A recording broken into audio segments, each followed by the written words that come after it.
Hello there, Justin Bell here. Now, you know, one of the best things about my job is getting to discover exciting new vehicles when they first come out. And one that I've had my eye on for a while is this. It's Jaguar's first compact SUV. And I have to say, it looks every bit a Jaguar.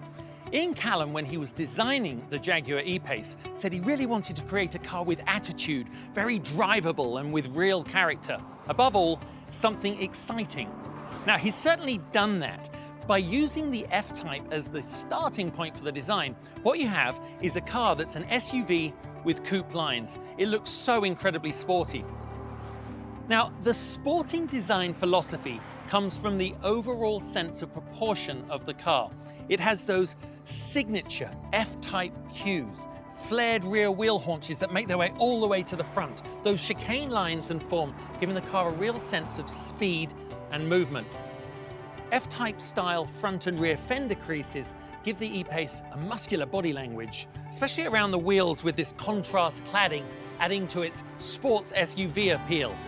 This is the R-Dynamic version with additional sports styling inside and out, including R-Dynamic style exterior bumpers, the gloss black front grille, front fog lights, and R-Dynamic badging on the outside.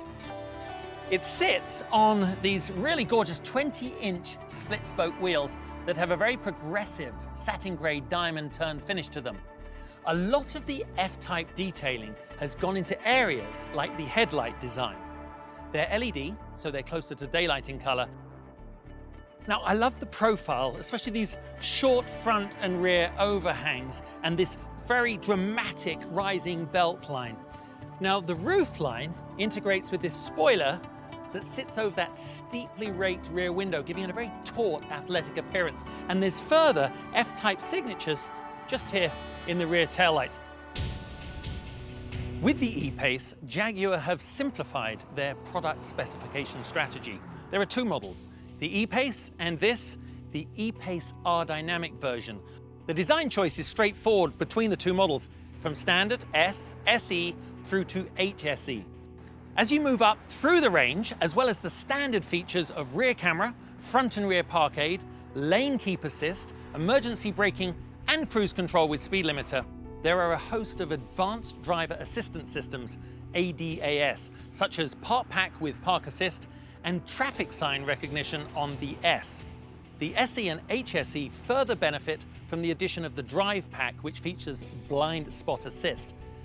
Equally moving through the range, the infotainment specifications build with the addition of the smartphone pack, navigation, pro services, and a Wi-Fi hotspot on the S, and the HSE enjoying the addition of 12.3-inch interactive driver display. Along with the exterior features including different LED lighting specifications, wheel variants from 17 to 21 inches, and power conveniences like the auto-dim door mirrors and the optional gesture tailgate. The E-PACE offers customers a truly comprehensive choice to build a car around their needs. Now, there's a choice of two 2-litre i4 turbocharged gas engines for the US, the 246 horsepower and the 296 horsepower Ingenium engines. Both engines are matched to a 9-speed automatic transmission and come with all-wheel drive as standard. The 246 horsepower engine is fitted with standard driveline, while the 296 horsepower engine has active driveline.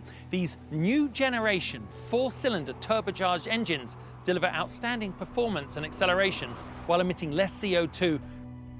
All engines are equipped with stop-start technology and smart regenerative charging. This feature harvests the kinetic energy from the braking to charge the battery for maximum economy. Very clean and very clever. The E-PACE interior carries that sporting lineage through with this chicane line that comes over the dashboard and sweeps along to the right. I really do feel very connected at the heart of the action sitting right here. And following on from the F-Type styling, the E-PACE has that very familiar cockpit arrangement. It all starts here with the 3-spoke leather sports steering wheel. that high center console separating me from the front seat passenger, and that evocative leather grab handle. The materials and finishes are all so clean and contemporary, just very engaging to the touch. The Sport Shift gear selector has that classic snub sports car feel, and if you get up here behind the steering wheel, you have the black paddle shifters that are just perfectly positioned.